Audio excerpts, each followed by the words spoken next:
Hello guys, LEGO Master Reviews here, and today I'll be reviewing one of the most controversial LEGO Star Wars sets of 2024, being set 75396, Desert Skiff and Sarlacc Pit. This set has 558 pieces and retails for $79.99 in the US, which is very pricey for a set of this size, but it is a 25th anniversary set, so you get a 25th anniversary minifigure included, that being 9Nub for the first time ever, and we'll take a look at him as well as all the other minifigures in this set and both the builds in this review. So without further ado, let's jump right on into this review. The first minifig we'll be taking a look at here is Luke Skywalker, and I actually really like the look of this minifigure. You can see that he's using the newer style Luke Skywalker hairpiece here. Kind of looks like Shaggy's hair, but I do think it works pretty well for his character.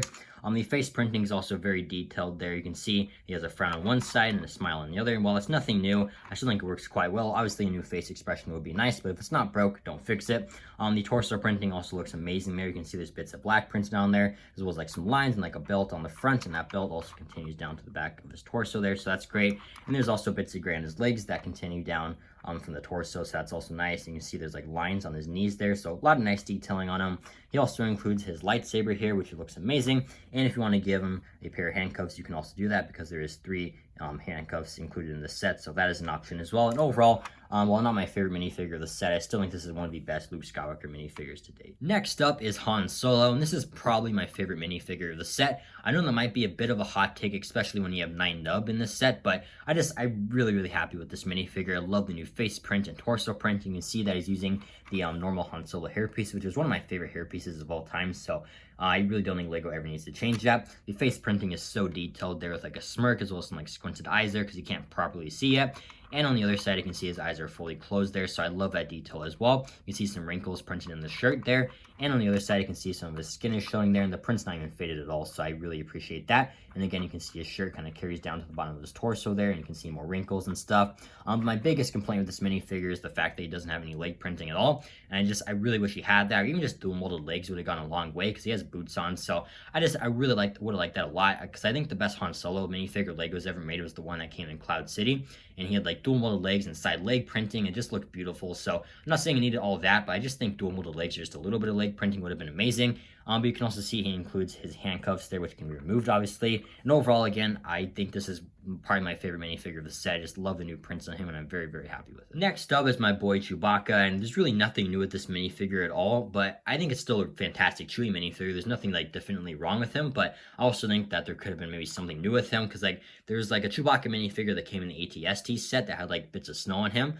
and I think maybe here you could add like bits of sand on him or something, just to like make him a little more unique or exclusive to the set. But still nothing really that wrong with him. There's nothing that's like inaccurate by any means. You can see he has handcuffs as well as the normal Chewbacca mold, and that's just one thing I'll say, like that's pretty hard to get the handcuffs on because like the mold for his body and head is very big, so that can be a pain. But you can see that they come off pretty easily, and you remove that big mold and you can see there's no printing on his torso, but it does have leg printing. And overall, again, not like a bad Chewbacca minifigure, but really nothing special. But again, still nice to get, and if you don't have him yet, it's gonna be great for your collection. Next up is Lando Calrissian, and this minifigure is fantastic. I love the helmet he has here. You can see that there is like a beautiful like silver print on top of that shines so nicely in the light there.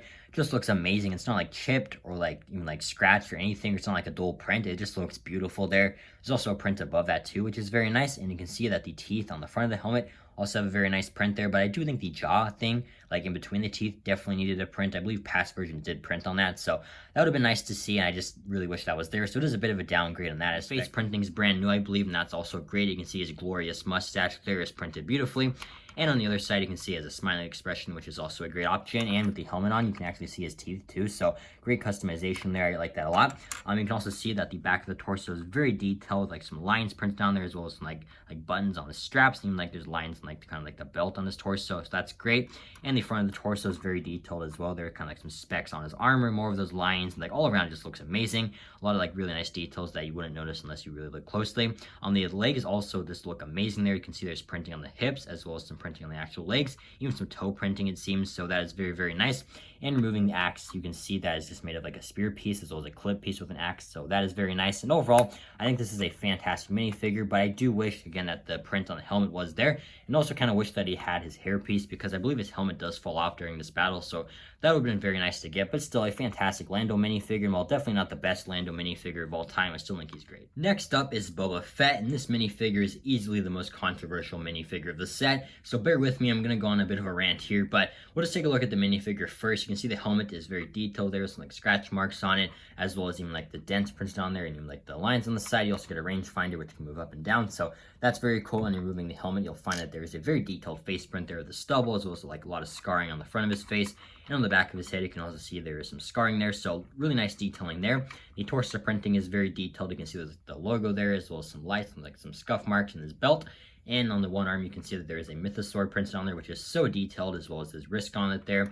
And on the other side, you can see that the shoulder armor has like the braid that continues down to the torso there, as well as another arm wrist gauntlet. So that's very cool. And his leg printing is very detailed with like the knee armor, as well as like the toe printing. So very, very nice there. The gun is also very detailed, using the lightsaber hilt and a blaster piece. So that's all very nice. And removing the jetpack, you'll find there is a very detailed back torso print, as well as some like scuff marks too. So overall, as far as like the minifigure goes, the printing detail is amazing. But this is the same minifigure that came in the Boba Fett mech set. And in that set, he did not have a cape, just like he does not have a cape here. And my only real guess as to why he didn't have a cape in the mech set was that maybe he could not fit in the mech. And even then, that was like, he probably could. And the fact that he does not have a cape here is just clear proof that was just pure laziness on Lego's part. And the cape really is not even the biggest problem of this minifigure. The biggest problem is that this is Empire Strikes Back Boba Fett, and not Return of the Jedi Boba Fett. So you can see like the wrist gauntlets are the wrong color. It should be red, and like the whole like cloth like around his body should be more like tan. And like, even if Lego didn't want to print on like a cloth piece to make his cape in Return of the Jedi is like green.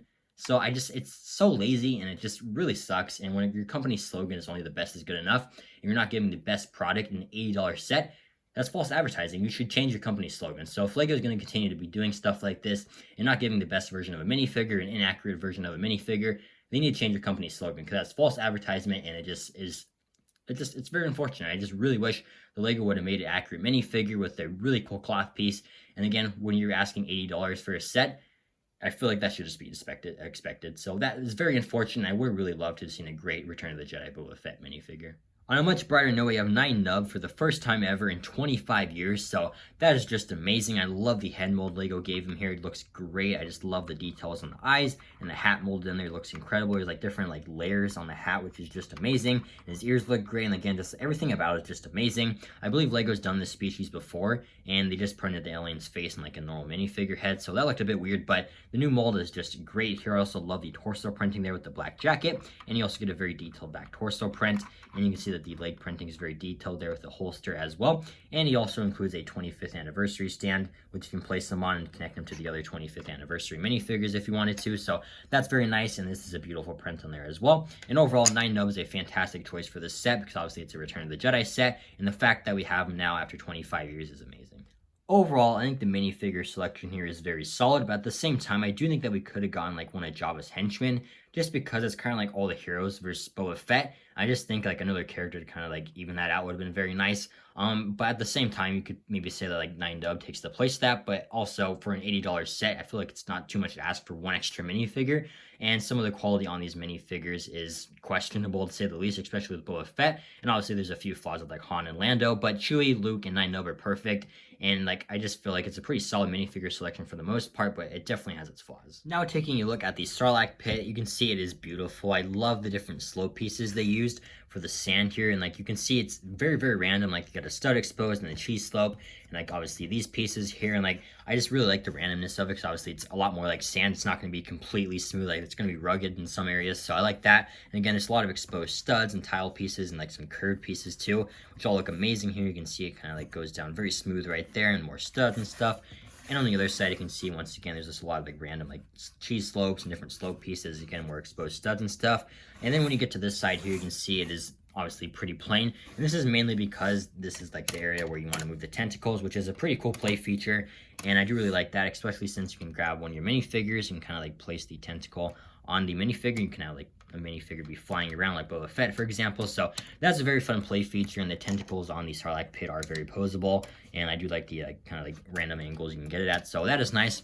And obviously you're not going to be displaying the Sarlacc Pit from this area, and you could say maybe they could have like made it tan, but at the same time, like if they built it out and made it more tan, would that bring the price up? And that would just be very unfortunate. So I don't mind it. And obviously if you're going to display it from this angle, like I don't think there's any question about that. So I personally don't mind this. This really isn't that big of a flaw in my opinion. Maybe they could have made it tan, but at the same time, it's not really that big of a deal. When you look at the Sarlacc Pit straight on, you can see how beautiful it is. Like you can see like all these different like kind of like slope pieces are just amazing here, and it just makes a perfect like kind of like pit shape. So I love that a lot. And you can even see get the teeth here, as well as like the different kind of like dark red pieces that kind of resemble the mouth of it. So I just love that so much. You can see it's very random, like there's a tooth missing there, which I didn't mess up, and that is like what you're supposed to do from the instructions and different things. And obviously if you wanted to customize this, you definitely could, and like make all the pieces red, which is kind of something I don't like. I don't really like how it's like gray in there. Like I wish the whole like sections that were like gray could have been red, because I think it really would have added to the aesthetic of this. But you also get more like kind of like darker tan pieces underneath that, kind of look like rock pieces,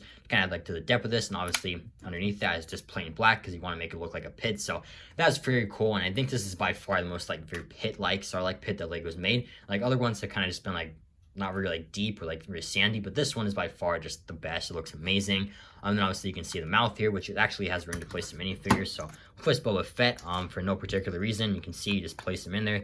You do have to remove his blaster if you want the mouth to fully close, but you just place him in there. His rangefinder poking out, so that is pretty funny. And obviously you could have any of your other minifigures here, but none of them get eaten by the Sarlacc Pit, which is another reason I do think that getting like a Gamorrean guard, like one of Jabba's henchmen, would have been great here, just to get eaten by the Sarlacc Pit. So that would have been nice, but regardless, I still like the mouthpieces being used here. There's the normal like shell pieces, and they're just connected by these clips here. So that is all very cool. And again, I just love the different like teeth pieces and the different bits of red here just look amazing. So I really like that, and I just really like how it actually looks like a pit. And for any of you wondering, this is what the bottom of the Sarlacc Pit looks like. Now taking a look at the desert skiff, you can see it looks beautiful. I think this is probably the best one Lego's ever done. I just love the different angles and shapes they're able to accomplish here. But you can see there's some big pieces being used in the front here, which look very nice. And you can also see these pieces being used to make the tip of the desert skiff, and it looks pretty nice. You can move them up and down. I'm not quite sure why you would do that, but it is an option if you want to. And then you can see that you also get the same big piece on the other side to make a very nice kind of like front of the ship, as well as this like kind of like wire piece being used here to make the railing. It's kind of hard to make it like perfectly straight, but if you work on it long enough, I'm sure you could. And then you can see here, there's like some like studs, as well as this tile piece here, and that's actually because you hit that, and the plank will pop out on the other side, which is so cool. And obviously there's no studs on the plank because it wouldn't be able to push back in, but it's showing you from this angle, this pops out like that, which is so cool. And you can see just push it in pretty easily, and you do have to hit it pretty hard, like just like that, it will pop out. Like if you just barely tap it, it's not going to go all the way, but pretty easy. You just kind of flick it and it'll pop out. So that is very, very cool. You also get this railing piece here, which does not move. This one does move because it's a play feature, but this one here is in place and looks very nice there. You can see like a tile piece being used there. And then you can also see the kind of like steering mechanism on here looks amazing. I love the Sensei Wu hat being used here in tan, as well as like the different shapes, like the kind of like circular shape and this angle here just look amazing, as well as these like two like kind of pole pieces here. And this can move up, as well as kind of like up and down. So that is very, very cool. I just love the different angles and like ways you can move that. So that's very, very nice. You can see the thrusters on the back also look amazing there, as well as I believe this is like the generator that makes it hover, because Jabba's sail barge is also very similar, like kind of has like this section on the back that's like the generator to make the whole like ship actually like hover. So that's very cool. And you can also see some like gunmetal gray pieces being used underneath that. And again, these thrusters also look amazing here. And then on the other side, you also get that same kind of steering mechanism that can move up and down using that same Sensei Wu hat there. So I like that a lot. And I also forgot to mention the shaping back here is just beautiful, using once again like a wire piece, as well as more of those kind of like angled pieces and like these pieces here. And then back here just looks amazing, and the way they're able to like kind of make this shape, it's just beautiful. So I love the back section here even more than the front, honestly. The inside of the desert skiff is also very detailed. You can see it's actually surprisingly tiled off. There's not a lot of places to like put minifigures, but still there is enough studs to like make it look pretty cool. You could have like Han Solo here, as well as Chewie like over here. And like you could either have Lando piloting the desert skiff, or have him fall into like the Sarlacc Pit and like need to be saved. And obviously you probably want Luke on like the plank tiers. So yeah, that's like definitely a lot of display options. But if you wanted like fully closed up, it's kind of hard to like place all your minifigures. Like you could have Han, Chewie, actually be there. Then like Luke here in handcuffs if you wanted it, and then obviously Lando driving it. But then if you get like the cell barge, you're probably gonna want to put like one of the guards on this ship too. So it can get a little tight on space, but it's not that big of a deal. I think for the most part it does look very cool. You can also see that the steering mechanism is very detailed. I really like the use of these pieces here, as well as the roller skate pieces there. And you can also see there's kind of like a gunmetal gray piece underneath that, and then these pieces are also kind of like facing the different directions. You can see the thicker end of the roller skates on this side, and on the other side, the thicker end is like there, and then it's like the flatter end on that side. So that's very cool. And you also get a slow piece there. And again, I pointed out there are studs there to place a minifigure. You also get 2 cheese slopes being used there, and you can see there's a kind of like a divider between the like each side of the desert skiff, which is actually very accurate to the movie, so I do appreciate that.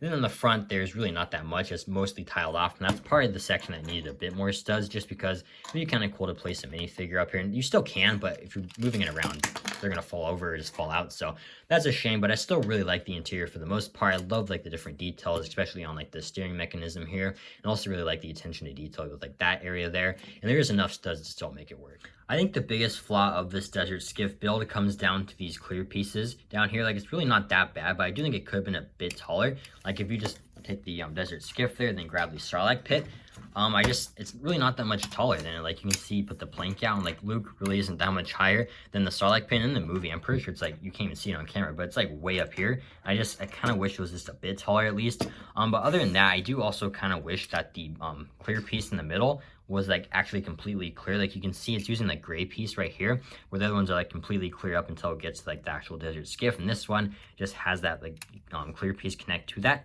and it helps you know where it's like supposed to go. But at the same time, why can't it be like the other ones? And I know it's kind of a nitpick, it's just something I didn't notice. And again, I don't really mind that this one's bigger than the other ones, just because I think it definitely makes it more stable. And there's also some clear pieces inside, or not clear, there's some pull pieces inside the clear pieces to make it more sturdy. It's kind of hard to see, but they are in there, and I do appreciate that a lot. So overall, kind of a nitpick. I really don't think it's that big of a deal, and I think the actual like build for the desert skiff is the best Legos ever made. But that's gonna do it for my review on the Lego Star Wars Desert Skiff and Sarlacc Pit. Overall, my final thoughts on this set kind of come down to what Baylan Skoll said in the Ahsoka series. I miss the idea of it, but not the truth, the weakness. I think that quote just really fits this set. Like, I think the idea of the set is perfect, but I think the execution is just very poor. Poor minifigures, and the price is outrageous. So I would highly recommend getting this set, but once it's on the sale, I think this is a really cool set. And it's actually one of my favorite sets of the year, but I just think it's overpriced, and the minifigures have their flaws. So I think 50 is a very fair price for the set. Even 60 I think would be fair, because I kind of value this at like 30, probably this at 20, and like the minifigures 15 or 20 as well. So I think 60 is a fair value, and I think if you can find it for 60, you're definitely getting a good deal. So personally, I would give this set an 8 out of 10. I just think it has its flaws, but I think if the minifigures could have been great, this set would be honestly worth $80. I think if everything was perfect, it would be understandable why the set is 80, but the fact that not everything's perfect just really sucks. And I just think that the set could have been a really phenomenal set and one of the best sets of the year, but it just falls short. So 8 out of 10 is what I give it. I still really like the set, and like I said, definitely pick it up on a sell. But let me know in the comments down below what you think of the set and if you plan on picking it up. And I hope you enjoyed this review and have an incredible day, and stay tuned for my review on the UCS Jabba Sail Barge.